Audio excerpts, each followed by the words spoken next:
How's it going, everyone? My name is Jake and I'm back with part 2 of our compression tutorial.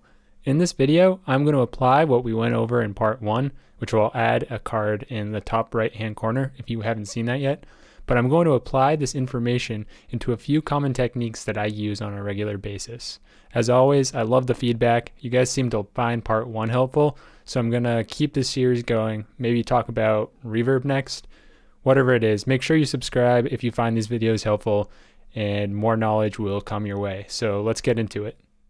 All right, so the first use that I use compression for is to tame transients.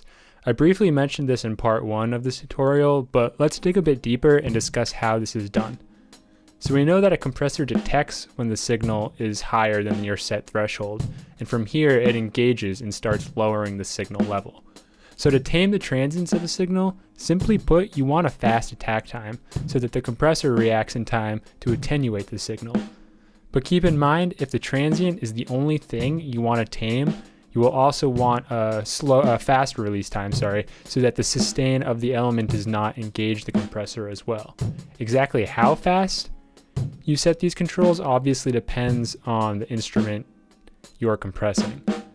So let's keep with the drum example here. The kick drum has a fast attack time and almost no sustain, correct? So it needs both a very fast attack and release time to only tame the transients of this element. However, if you take the snare, for example, it still has a quick, snappy transient, but more sustain from the beads. So you may find it more appropriate to slow up the release time in order to compress more of the sustain of the snare. Another thing to keep in mind while trying to tame transients is having a high threshold. Transients are naturally the loudest part of an element and of an element's dynamic structure, so if we set our threshold higher, less of the complete sound will be engaged in the compressor, and only the transients will end up passing the threshold and engaging the compressor itself.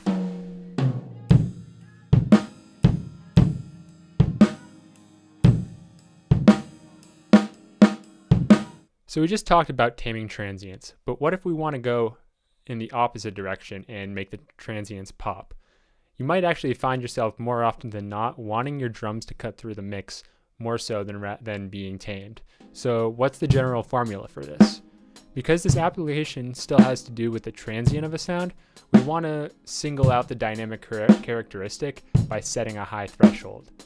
What changes here is our attack and release settings. What we want to do is slow our attack time so that it takes longer for our compressor to engage after it passes the threshold. By doing this, we allow the snappy transient to pass without being tamed, but taming the sustain that comes right after the transient. This dynamic contrast between the transient and sustain is the reason for giving the transient more pop. But we can even go a step further here with adjusting our release. So in terms of making the sound pop, we want to think about the element's rhythm, and essentially we want to synchronize the release time with the attack time. So what does this mean? Let's use our snare example here. We want our release time to be set so that right before our next snare hit comes through, our compressor returns the signal back to its original state right before the next transient. I find it easier in this workflow to essentially set the attack time as fast as possible and then make the release as slow as possible. Then speed up the release time to find that point where the next hit starts, and then dial back the attack until you really start to hear that transient come through.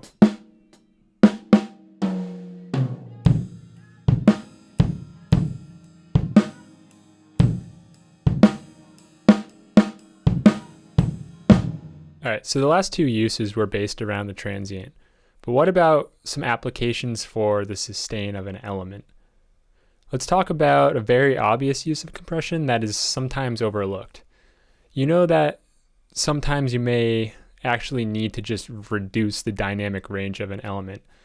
So for example, let's say there's a part in our mix during the transition from the verse to the chorus that is a very drastic dynamic change, and it goes from very quiet to blaring loud in a matter of milliseconds. Times like this is when we want to just reduce the large dynamic range to simply make it easier to listen to and make sure that our listeners don't have to keep adjusting their volume knobs on their stereo. So how do we accomplish this without completely squashing our mix? This is where variable ratios really help a lot.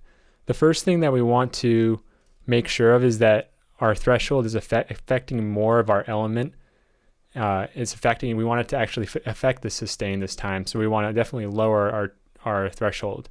So now that our compressor will be engaging a lot more often, and because our compressor is consistently engaging, we need to be careful about the amount that we compress by.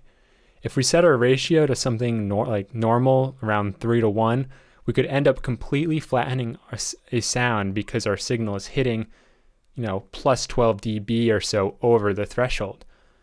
So to transparently balance out the levels, a low ratio like 1.5:1 is still very effective in kind of leveling out the dynamics without having the processor being heard.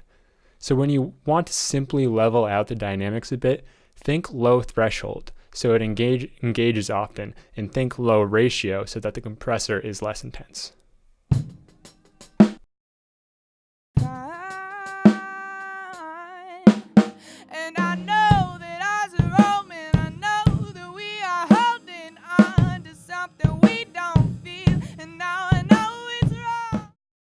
So the final thing I want to talk about is increasing the sustain. A good example of this use would be on a guitar, for example, something that's just strumming chords, and maybe the initial transient of the guitar comes through, but the held out sustain of the chords gets covered by the other elements in the mix. So to do this, what we want to do is slow the attack time so that our adjustments do not affect the transient, and we want to also have a slower release so that the sustain is affected. Note, we always want to make sure that the compression returns to its normal unprocessed level before the next transient. This really does help with dynamic clarity. Moving forward, for the ratio, we want to have something that's pretty mild. We want something of like 1:1 or even less if your compressor allows it. Because if you think about it, we do not want to reduce the level of the sustain, we want to increase it. So our last adjustment will obviously be increasing our makeup gain to an appropriate level so that the sustain doesn't necessarily, let's say, pulsate too loud, but it increases its ability to be heard clearly in the mix.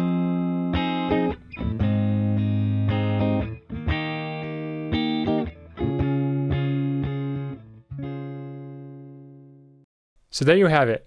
Those are 4 hopefully straightforward applications for compression that I use on a very regular basis. Now, as I mentioned, compression is one of those very versatile processing functions, and it probably has hundreds more ways to use it. I just wanted to give you guys the most common ways that I see compression being used so that you can start to understand the relationship between each parameter. Let me know of some more ways that you guys maybe use compression. And as always, stay tuned for some more processing tutorials. And until then, have a good one.